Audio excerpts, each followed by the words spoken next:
ज्ञान की कक्षा 7वीं में आप सभी का स्वागत है।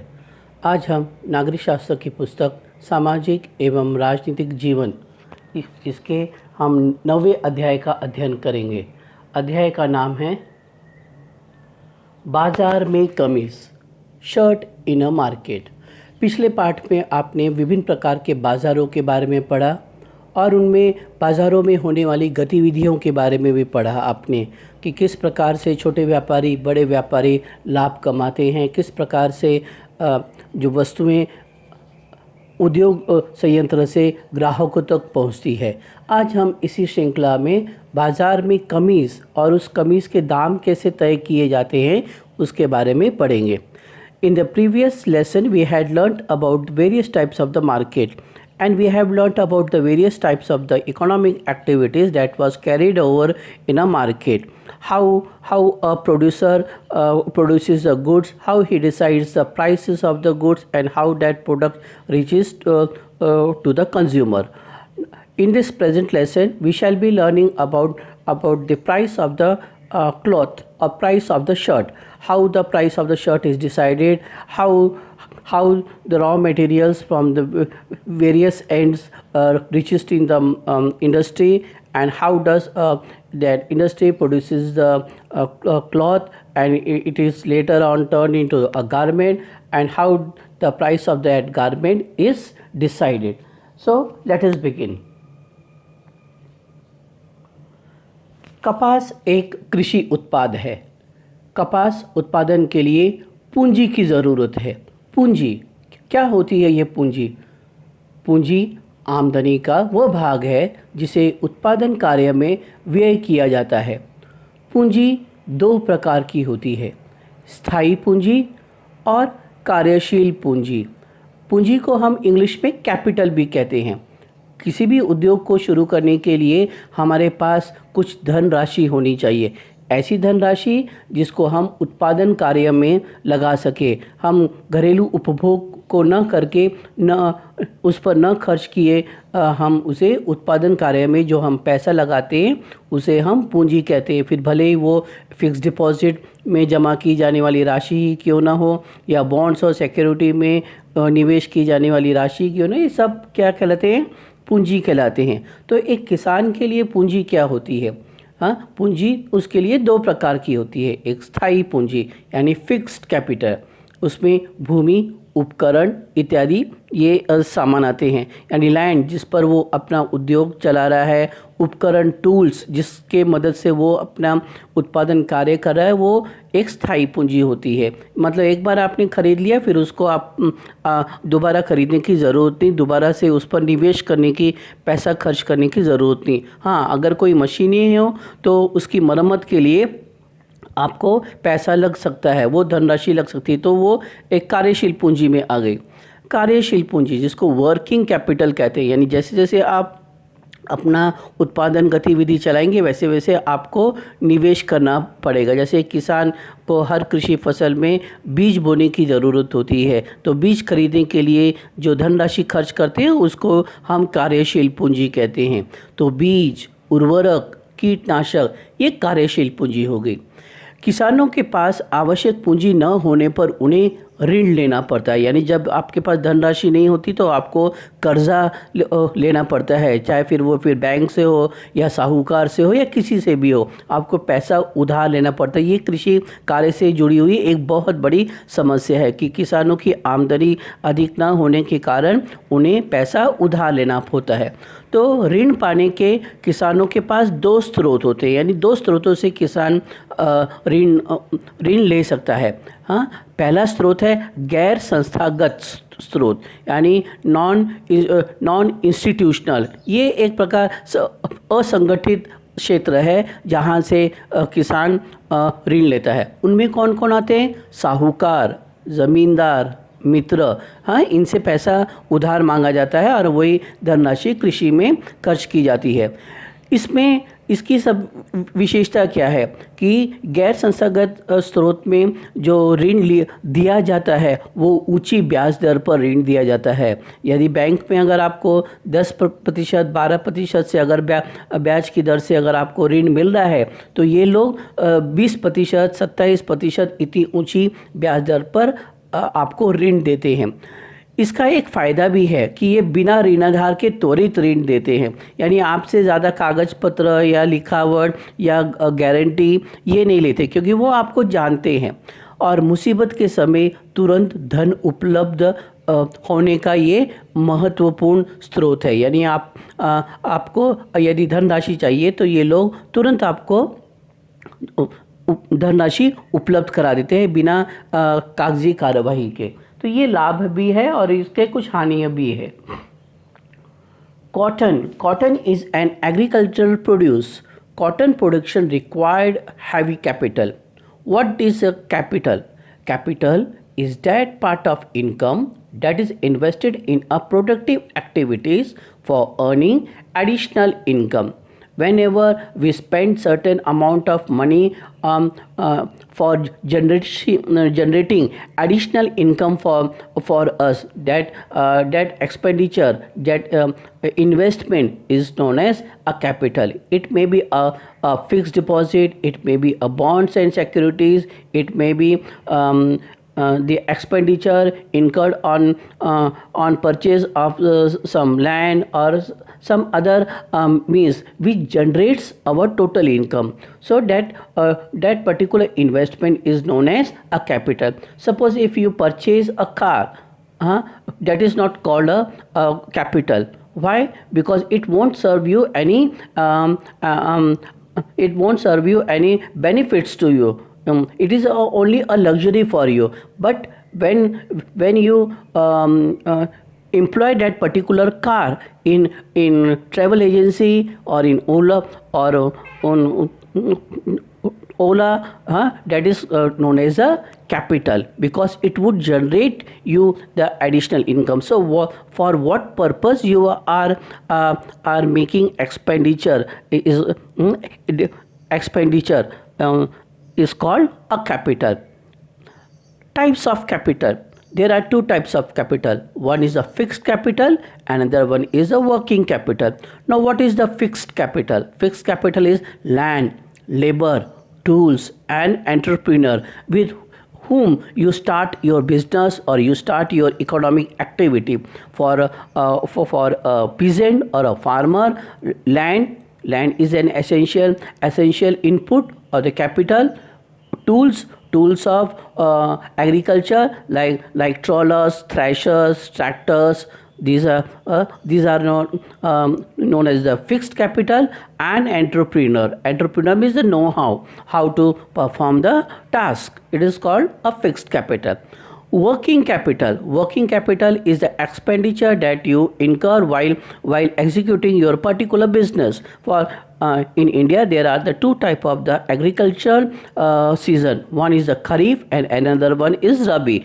For during these two agriculture season, the farmer makes certain purchases in the form of seeds, fertilizers, pesticides, insecticides, urea and whatnot. So farmer have to borrow loans in the absence of the sufficient capital. Since majority of the farmers in India is below poverty line, or they are just the marginal farmers. They don't have the sufficient amount of capital with them to make investment in their field. That's why they are constantly in need of money. And from where do they buy the money? There are the two sources of buying or purchasing money, whom we call a loan or liquidity. First one is non-institutional sources. Now what does the non-institutional sources of loans? These are unorganized sector. They don't have any branches, they don't have any rules, definite rules and regulation. It depends upon the situation and the need of the farmer. What are the features of the non-institutional source of loan or liquidity? A. Money lenders, landlords, traders and friends, they impart loans or liquidity to the needy one.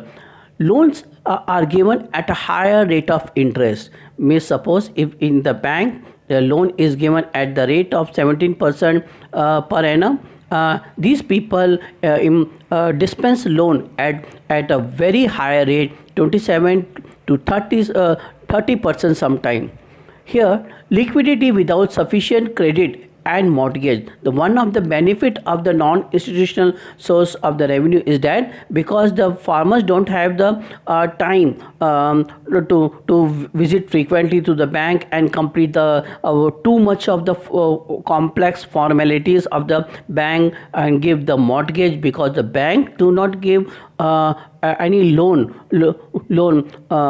without a sufficient mortgage. But these people, because they know each other, they easily impart loans, and that's why for the farmers the most reliable source of the liquidity or the loan is their neighborhood or is their trader whom they know, and they rely on these traders because they purchase loans for sometimes for the non-productive activities also, and they instantly impart the loans at the wee hour or the midnight hour during the financial crisis or in case of any emergency. Like Swapna has borrowed loan from the trader when her daughter fell ill, or when her husband or her himself don't have employment. So at that time they used to borrow loans from the traders for the non-productive activity. So instant loan at the time of the crisis, and that's why they are known as lender of last resort. ऋण के संस्थागत स्रोत। अब हम बात करते हैं institutional source of loan. इस पे आते हैं बैंक, सहकारी संस्था सस्ती ब्याज दर पर ये ऋण देते हैं। कम ऋणाधार और कागजी कार्यवाही, यानी यहाँ पे कागजी कार्यवाही कम होती है लेकिन इसमें देर बहुत होती है। ऐसे बहुत सारे बैंक है जो सीमांत किसानों को भी जो है ऋण उपलब्ध कराते हैं, जैसे small and marginal farmer development corporation. ये जो बैंक है वो बैंक इन सीमांत किसानों को ऋण देते हैं। फिर एक बैंक है ICICI का फुल फॉर्म क्या है? Industrial credit and information and investment corporation of India, ICICI। फिर ये जो ऋण देने की बैंक है वो एक संगठित क्षेत्र में काम करते हैं, क्योंकि इस पर रिजर्व बैंक ऑफ इंडिया का नियंत्रण रहता है। ये क्रैफीकार्ड एक संस्था है जो बार बार रिव्यू करती है कि गरीब किसानों तक ऋण पहुंच रहा है या नहीं पहुंच रहा, उसको जो रिव्यू करते रहते हैं। और इस जो कमिटी का नाम है CRAFICARD, committee to review arrangement for institutional credit and industrial development. तो ये एक प्रकार के इसके नियम लिखित होते हैं, यानी ऋण लेने वाले को भी मालूम होता है कि कितने ब्याज पर ऋण खरीदा जा रहा है, और ऋण देने वाले को भी, और ऋण लेने वाले को प्रत्येक महीने उनकी जो किस्तें बताई जाती है। अगर एक किस्त अगर वो चूक जाते हैं तो उन्हें अगले महीने दोबारा नोटिस आ जाता है कि आपकी किस्त इतनी रह गई है और अभी आपका ब्याज दर इतना बढ़ गया है। तो ये जो एक नियम के तहत चलता है, इसकी ब्याज दर कम होती है। तो स्वप्ना एक कपास उत्पादक, स्वप्ना कुरुनूल की एक छोटी किसान है। स्वप्ना ने 4 क्विंटल रुई उगाई। खेत में रुई तैयार होने पर स्थानीय व्यापारी को वो रुई बेचने जाती है। व्यापारी से ऊंची ब्याज दर पर, क्योंकि उसने 2,500 रुपये ऋण लिया था, इसीलिए व्यापारी ने स्वप्ना के साथ एक अनुबंध तैयार किया कि उनकी रुई तैयार होने के बाद वो अपनी रुई केवल इसी व्यापारी को ही बेचेगी, खुले बाजार में नहीं बेचेगी। और इसीलिए व्यापारी ने इसका लाभ उठाया और स्वप्ना को बाजार भाव से कम भाव दिया, यानी स्वप्ना से जो रुई है वो उन्होंने बाजार भाव से कम भाव में खरीदी। उसने स्वप्ना को दिए गए ऋण और सूद की रकम उसमें से काट ली। उसने स्वप्ना को प्रति क्विंटल 1,500 रुपये दिए, यानी 4 क्विंटल उन्होंने स्वप्ना ने रुई उगाई तो प्रति क्विंटल के हिसाब से 1,500 रुपये में उन्होंने व्यापारी ने स्वप्ना से रुई खरीदी, जबकि बाज़ार में वो 1,800 से 2,000 के बीच में रुई खरीदी जा रही थी।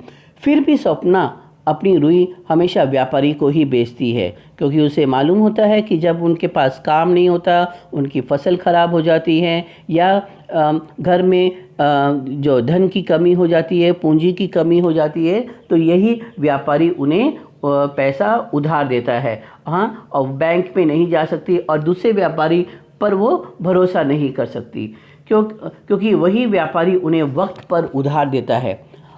स्वप्ना ऋण अनुत्पादक कार्य के लिए भी खरीदती है। जैसे कि मैंने आपको बताया कि उसकी बेटी बीमार थी, तो या बच्चों की स्कूल की फ़ीस भरने के लिए भी स्वप्ना कई बार व्यापारी से पैसा उधार लेती है। कॉटन प्रोसेसिंग, देखिए इस चित्र में आपको कपास के प्रक्रम यानी प्रोसेसिंग के बारे में बताया है कि कपास किस प्रकार से अलग अलग स्तर से होकर गुजरता है, प्रोसेसिंग से होकर गुजरता है। पहला, कुरुनूल की कपास मंडी में व्यापारी कपास बेचता है। सबसे पहले व्यापारी कुरुनूल की कपास मंडी में कपास बेचता है, रॉ कपास। फिर उसे जिनिंग मिले कपास खरीद लेती है। जिनिंग मिल में क्या होता है कि कपास में जो बीज होते हैं उस बीज को अलग कर लिए जाते हैं, फिर उसकी गांठें बनाई जाती हैं। जिनिंग मिले कपास से बीज हटाती है और दबाकर कपास के गट्ठर बनाती है। फिर चौथा स्टेप क्या आता है, सूत काटने की मिले कपास के गट्ठर खरीद लेती है। पांचवा प्रोसेस क्या है, सूत काटने की मिले कपास से धागा बनाती है। और छठा, सूत बनाने की मिले व्यापारियों को धागा बेच देती है। See, look at this figure. In this figure, the various stages in the processing of the cotton is described. In the first stage, the Kurunul trader purchases the raw cotton. Then it was sent. Second stage, it was sent to ginning mill. In the ginning mill, the cotton is cleared. The seeds are separated from the cotton, and bales of the cottons are made. Then these bales of the cottons are purchased by cotton mills.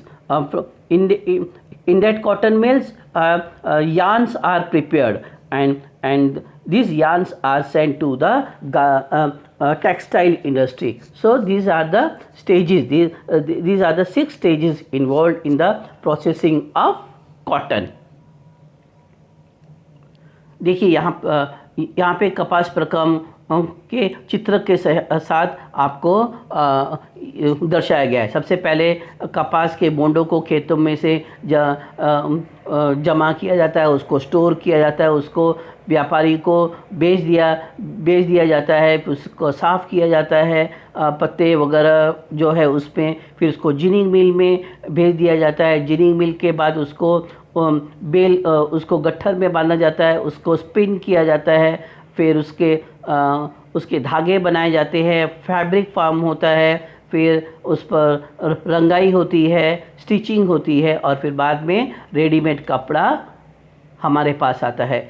See in this process a pictorial description of processing of the cotton from cotton bud to the ready-made garment is shown. First of all, it is picked from the field, and it is stored, then it is sold to the traders, it is collected at the ginning mill, it is cleaned in ginning mill, it is formed in a bales, and in the spinning mill it is turned into the yarns, and the yarns are purchased by the textile industry. Textile industries processes the cloth by coloring, dyeing, then it was sent to the garment factory, and garment factory prepares the ready-made cloth, and then it is ready for to sell to be sold at retail shop. So these are the various process of the cotton, how the cotton from the field turn into a garment. Non-institutional source of credit. We have been talking about the credit. Now these are the institutional, not non-institutional. This is institutional source of credit. Banks, cooperative societies, loans. Banks and the cooperative societies are the institutional. Read it as institutional. It is not a non-institutional. It is institutional. Remove that non before this word. So institutional sources of credit. Institutional sources of credit are banks, cooperative societies, etc.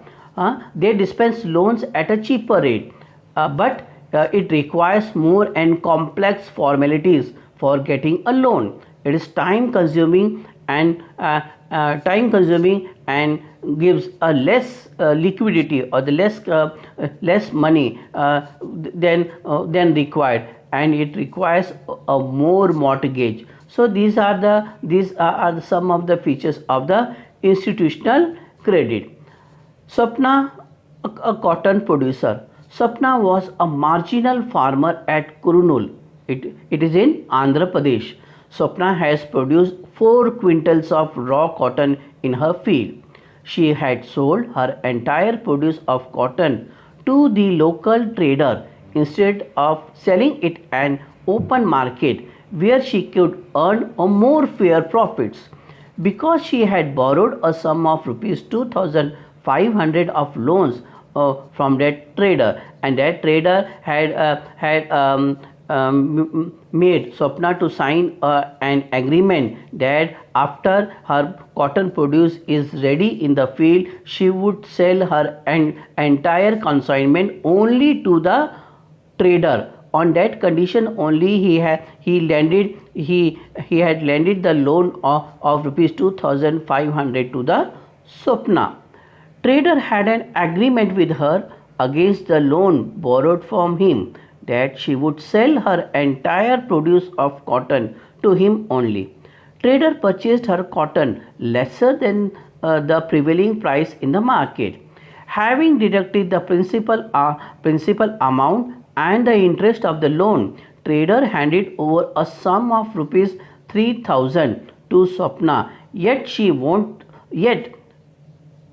even though she won't sell her cotton produce in the open market next time also, because she would be in need for loan to carry out her agricultural activity next season. She might be in need of money in case of the crisis, like a family ailment, like any other thing, because in agriculture there is a concept called disguised unemployment.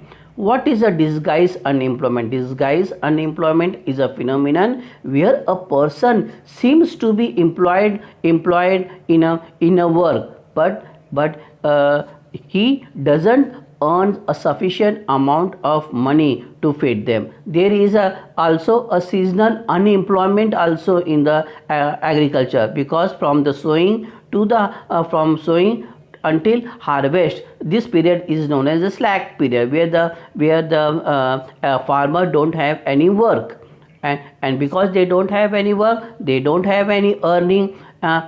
Sometimes the nature also plays a foul role upon the farmer.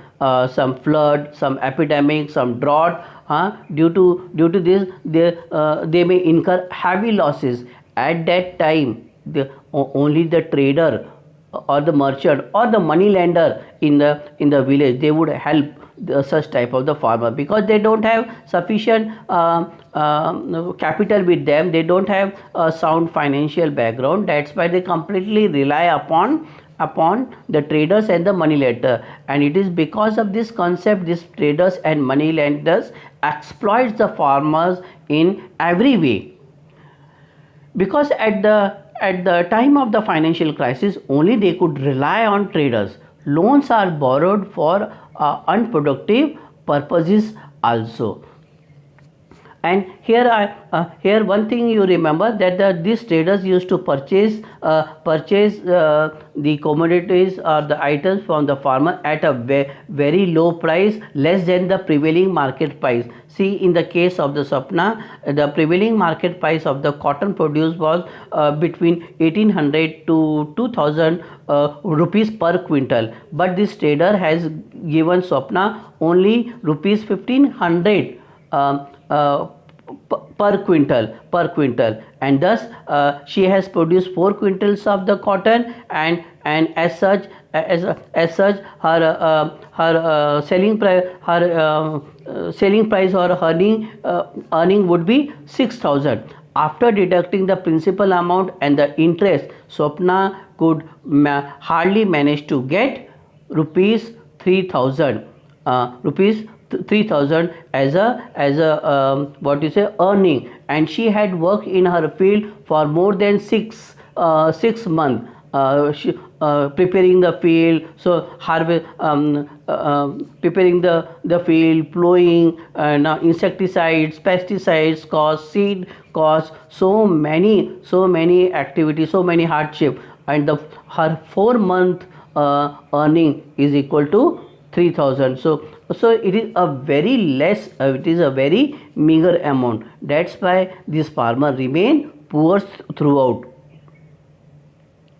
Erode का कपड़ा बाजार। इरोड तमिलनाडु में सप्ताह में 2 बार लगने वाला कपड़ा बाजार है। आसपास के स्थानिक बुनकरों द्वारा बनाया गया कपड़ा यहाँ पर बेचने के लिए आता है। यहाँ पर दक्षिण भारत में जो बुनकरों की एक जो है विशाल परंपरा है। सदियों से ही यहाँ पर बेहतरीन किस्म के कपड़े बनाए जाते थे। उनमें से सबसे बेहतरीन किस्म के कपड़े होते थे मलमल, जिसको इंग्लिश में मसलिन कहते हैं। इस इंग्लिश में मसलिन कहते हैं, एक बेहतरीन सूती कपड़ा। और बहुत सारे यूरोपीय लोग जो है भारत से यही सूती कपड़ा खरीदने के लिए सदियों से ये आ रहे थे। 1720 में तो इंग्लैंड में उनकी संसद में एक अधिनियम पारित करवाया वहाँ के कपड़ा व्यापारियों ने कि भारत से ये सूती वस्त्र के आयात पर प्रतिबंध लगाइए। और इसी को हम कैलिको अधिनियम कहते। कैलिको मतलब केरल के तट पर स्थित एक शहर जहाँ पर बेहतरीन किस्म का सूती कपड़ा बनता है, जिसको कैलिको का पूरा फॉर्म क्या है? कैलीकट कॉटन, यानी कालीकट में उत्पन्न होने वाला कॉटन। तो यहाँ पर सदियों से ही सूती वस्त्र बनाने की एक गौरवशाली परंपरा है। यहाँ के बुनकर साले, देवांग, कैकोलार ये हाथों से कपड़ा बनाते थे, बेहतरीन किस्म का सूती कपड़ा। कपड़ा व्यापारियों के कार्यालय बाजार के समीप स्थित होते हैं। व्यापारी ऑर्डर अनुसार देश विदेश के वस्त्र निर्यातकों और निर्माताओं को कपड़ा उपलब्ध कराते हैं। ये सूत खरीदकर और बुनकरों को निर्देश देते हैं कि किस प्रकार का कपड़ा तैयार किया जाना है। ये सब आप 8वीं की किताब में आप अगले वर्ष पढ़ेंगे कि किस प्रकार से ये यूरोपीय व्यापारी आए, किस प्रकार से इन्होंने इनका शोषण किया, वो अलग बात है। लेकिन अभी आप नागरिक शास्त्र की दृष्टि से केवल इतना ही समझिए कि व्यापारी लोग इन स्थानीय बुनकरों के पास आते थे, वो उन्हें जो है सूत उपलब्ध कराते थे, और वो ही जो है उन्हें डिज़ाइन और नमूना बताते थे कि इस प्रकार का कपड़ा बनाया जाना चाहिए, और ये बुनकर अपने हथकरघे पर कपड़ा बनाते थे। Erode cloth market. Erode Tamil Nadu is a bi-weekly cloth market. Clothes here are woven by a local weavers, and these there are several weaving community in Erode which have a very traditional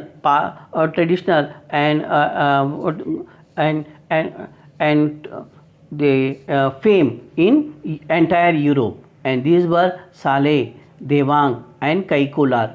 Clothes merchant offices are stationed near the market. Traders make available clothes as per demands of the local and overseas manufacturers and exporters of the garment. Traders purchases the yarn and instruct the weavers that what kind of garment to be prepared. So merchants from the different nooks and corners of India and in the south around South India came to the Erode market. They provide yarns to this weaver community or the weaver. They distribute the task and order for the garments to be completed in a specified period. They give the sample of the design and the pattern, that how should the garment look like after weaving, and they hire these weavers for preparing cloths, and later on they purchase that particular garment from these weavers. दादन व्यवस्था, बुनकरों द्वारा घर पर कपड़ा तैयार करना. Putting out system, weavers producing cloth at home. दादन व्यवस्था व्यापारी तथा बुनकरों के बीच की व्यवस्था है, जहां व्यापारी कच्चा माल देता है और उससे तैयार माल प्राप्त होता है, यानी it is an agreement between the weavers and traders. यहाँ ये एक प्रकार का अनुबंध है. अब यहाँ पर जो बुनकर है उनको बाज़ार घूमना नहीं पड़ता जो सूत खरीदने के लिए, और उन्हें जो है कपड़ा बनाने के बाद भी उसको बेचने के लिए बाज़ार भटकना नहीं पड़ता. यहाँ पर व्यापारी स्वयं बुनकरों के पास आते हैं और उन्हें कच्चा माल उपलब्ध कराते हैं, पैसा धनराशि देते हैं, सूत देते हैं, और उनको कपड़ा तैयार करने के लिए कहते हैं, और कपड़ा तैयार हो जाने के बाद वो उन्हीं से ख़रीद लेते हैं. मतलब ये बुनकरों और व्यापारियों के बीच का एक अनुबंध है. कपड़ा उपलब्ध करने के जो ऑर्डर मिलते हैं उनके आधार पर व्यापारी बुनकरों के बीच काम बांट देते हैं. बुनकर व्यापारी से सूत लेते हैं और तैयार कपड़ा देते हैं, जैसे कि मैंने अभी आपको बताया. कच्चे माल को प्राप्त करने और तैयार माल की बिक्री के लिए व्यापारियों पर बनी निर्भरता के चलते व्यापारियों का बुनकरों पर वर्चस्व अधिक रहता है, क्योंकि ये जो बुनकर समुदाय होते हैं वो गरीब होते हैं, कमज़ोर होते हैं, उनका पूरा का पूरा परिवार इस गतिविधि में लगा होता है, और वे पूरी तरह से जो है व्यापारी पर निर्भर रहते हैं अपने व्यवसाय के लिए, और इसीलिए व्यापारी का वर्चस्व रहता है. मतलब वो किस दाम में वो तैयार कपड़ा बेचेंगे उसकी भी उनको जो स्वतंत्रता नहीं होती. व्यापारी जो दाम उनको देगा वो उन्हें लेने पड़ते हैं. इसीलिए व्यापारी उनका शोषण करता है और उनको कम दाम देता है. बुनकर सारी पूंजी लगाकर और ऋण लेकर हथकरघे खरीदते हैं. हथकरघे यानी हैंडलूम, हाथ से बुनने वाला, हाथ से कपड़ा बुनने वाली मशीन, इसको हम कहते हैं हथकरघा, हैंडलूम. एक करघे की कीमत 20,000 रुपये होती है. तो ऐसे ऐसे बुनकरों को दो दो करघे की ज़रूरत होती है। सर्वसाधारण कोई भी व्यवसाय कपड़ा बनाने के लिए दो कम से कम दो बुनकरों की ज़रूरत होती है। इसीलिए इन बुनकरों को अब अपना व्यवसाय चलाने के लिए कम से कम जो पूंजी चाहिए वो 40,000 से 50,000 के बीच में चाहिए। और बुनकर का सारा परिवार इस गतिविधि में लगता है। उनकी महिलाएं, उनके उनके साथ के जो पुरुष सदस्य हैं, बच्चे हैं, वो सभी के सब इस व्यवसाय में लगते हैं और तय समय में उनको कपड़ा बना कर देते हैं। कई बार ये भी होता है कि वो ऑर्डर समय पर पूरा नहीं करते, इसीलिए व्यापारी उनके साथ अनुबंध अपना समाप्त कर लेते हैं। उनसे वो पैसे और जो धागा उन्होंने दिया है, सूत उन्होंने दिया है, वो उनसे मांग लेते हैं। तो उनको कई बार कर्जा लेके भी उनके व्यापारियों को पैसा लौटाना पड़ता है। अंग्रेजों ने ये कुछ समय तक ये परंपरा चलाई, बाद में इसको समाप्त कर दिया। बुनकरों को मात्र 3,500 रुपये ही मिलते थे और वो भी कम से कम 4 या 5 महीने। तो देखा आपने समानता स्वप्ना की परिस्थिति, जो कि एक किसान थी, वो किस प्रकार है, और ये बुनकरों की परिस्थिति ये किस प्रकार है। ये दोनों के दोनों जो वर्ग है वो कम आमदनी वाले वर्ग है, जिनके पास निवेश करने की क्षमता कम होती है। Putting out system, weavers producing cloth at home. Putting out system is an agreement between the traders and weavers, wherein traders give raw materials and advance to prepare a garment, and weavers hand over the finished product. So it is a type of the contract between a trader or merchant and weaver, because and you can say weavers are a hire or a contract labor, where the traders approaches to this weaver community. They give them all the sorts of raw materials and the money, and instruct them what kind of the cloths to be prepared and in what pattern. Over the basis of the demands from the merchant, trader distributes the work among the weavers, wherein weavers gets the yarn and hand over the clothes to the trader. Thus way weavers become completely dependent upon the trader for producing raw material and selling it off in the market. Now the weaver need not to bother from where to purchase raw materials required for preparing cloths. He needn't to worry about the capital required for purchasing of the raw material. Earlier the weavers were very happy with this contract, but later on they realized the faults in this system. The traders used to exploit the weaving community. Sometimes the weavers couldn't complete the task in a time. That's why the traders used to dissolve the contract and ask for the money, and these weavers have to borrow the loans from the money lenders to repay out all the capital given by the trader. So it is a very exploitative policy adopted by the English during that time. Weaver doesn't get fair remuneration for the work also. Weaver spends their entire capital or sometimes borrow loans for purchasing of the looms. What are the looms? Looms are a kind of a machine, required for the weaving of the clothes. The price of one loom is around 2,000, and at least 2 such looms are required. Thus a common weaver needs about 50,000 rupees as a capital to purchase new loom. Sometimes he has to undergo the repair work of the looms also. So his speed of weaving the garment also decreases. So weavers have to work for 12 hours a day along with the family member. Even the female members, children are also employed in this task. So you can see there is a kind of a disguised unemployment in the weaving sector also. What is a disguised unemployment?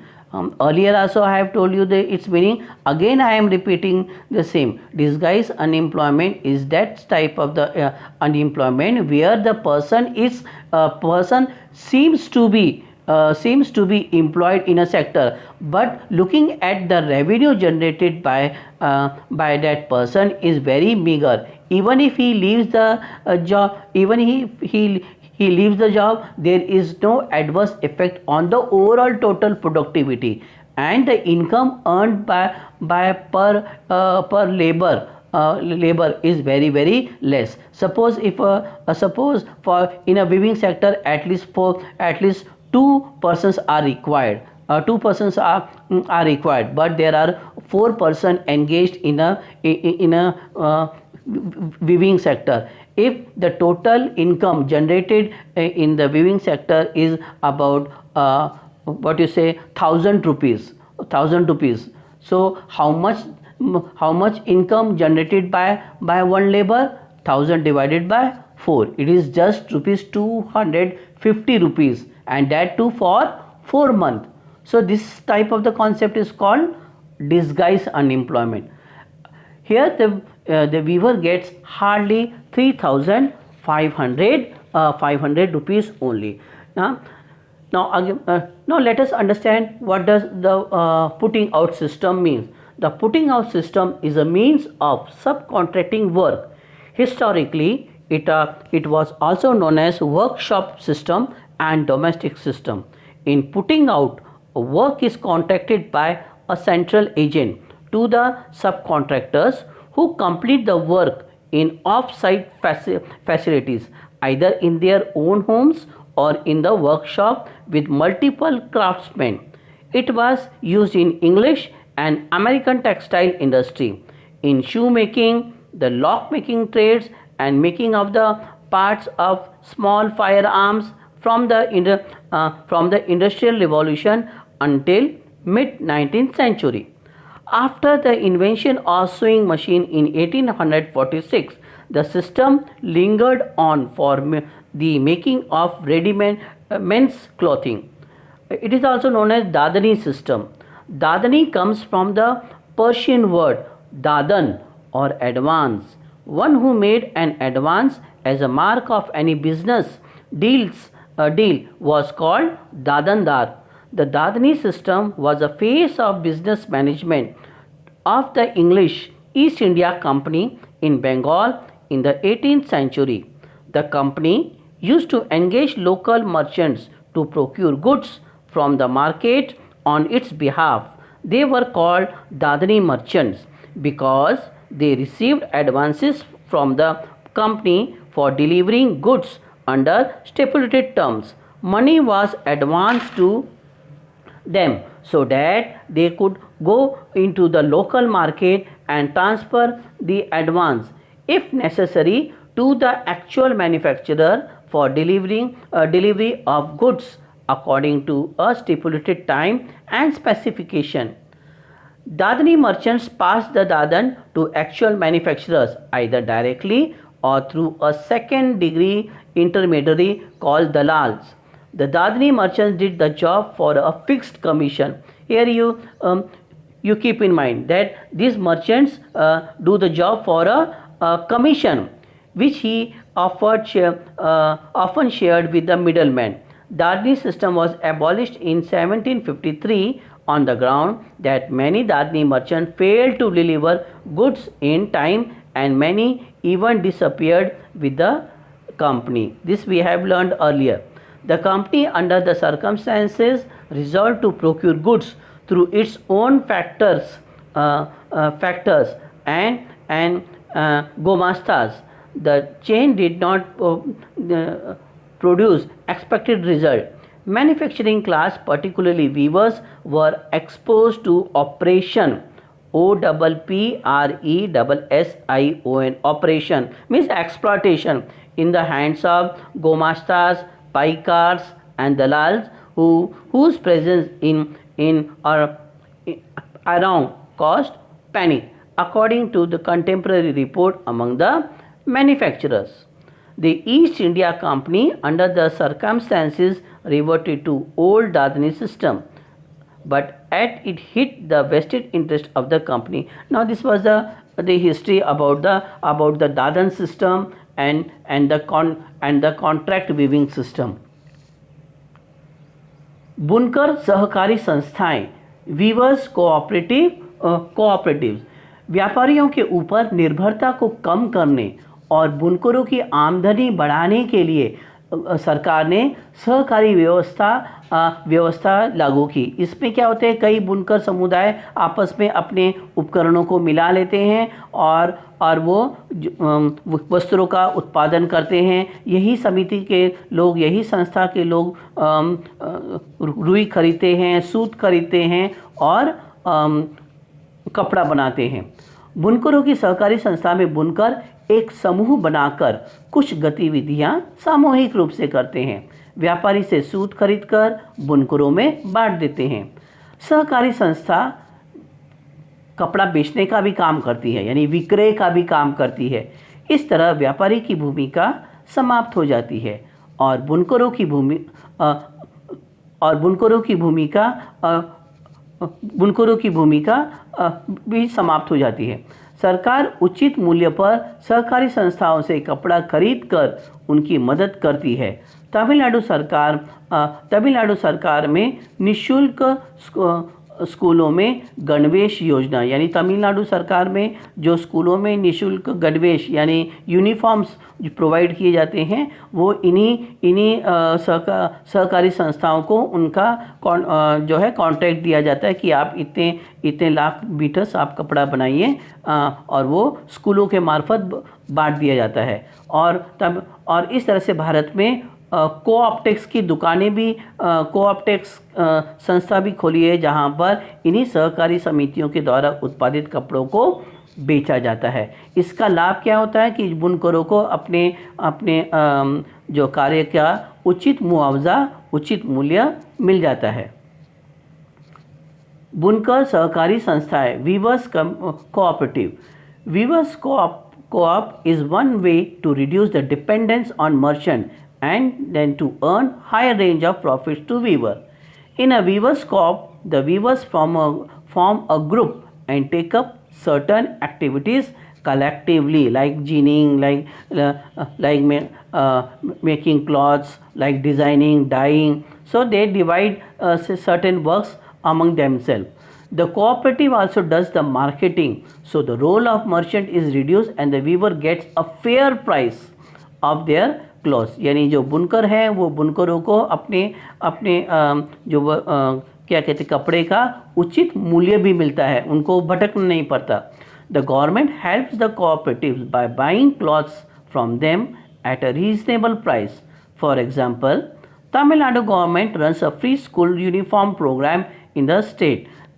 All the schools under in Tamil Nadu under the government they are supplied the garment through these cooperatives, and thus the government sells the clothes produced by co-op through co-optex. Co-optex means cooperative society, and thus they help the weaver in getting the fair price, in the fair remuneration, and making them a self-reliant, safeguarding them against the exploitative trends of the merchants and the traders from them. So this way they safeguard the weaver community so that they could earn a better livelihood. आइए अब हम देखते हैं कि हमने अभी तक क्या सीखा। सबसे पहले हम बात करते हैं प्रश्न क्रमांक 1, दादन व्यवस्था क्या है? What is a putting out system?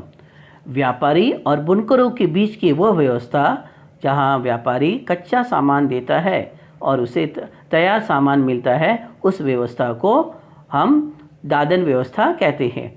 Putting out system is an agreement between the local weavers and the traders of the cloth wherein the weavers receive the raw materials from the traders and he prepares cloths and hand over to the traders. Ginning mill में क्या काम होता है? What task is perform in a ginning mill? रुई के गोलों से बीज अलग करना, रुई के गट्ठर बनाना, ये जिनिंग मिल में काम होता है। To separate seeds from the bud of cotton and to prepare bales of cotton is the task that is carried on in a ginning mill.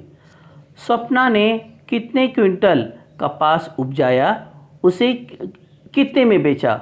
How much cotton did Swapna produce at what price did she sold her cotton? 4 quintal कपास उपजाया उन्होंने और 1500 रुपये प्रति quintal के हिसाब से उन्होंने जो है अपना कपास बेचा। Swapna had produce 4 quintals of cotton and she sold her cotton produce at a rate of 1500 rupees पर क्विंटल। इस तरह से ये हमारा पाठ का पूर्वार्ध भाग, आधा भाग समाप्त हुआ। आज आप इसके मुख्य मुद्दों को एक बार दोबारा से पढ़िए, समझिए, उसको अपने होमवर्क क्लासवर्क नोटबुक में उतारिए और यदि कोई समस्या हो तो आप मुझसे बाद में पूछ सकते हैं। धन्यवाद।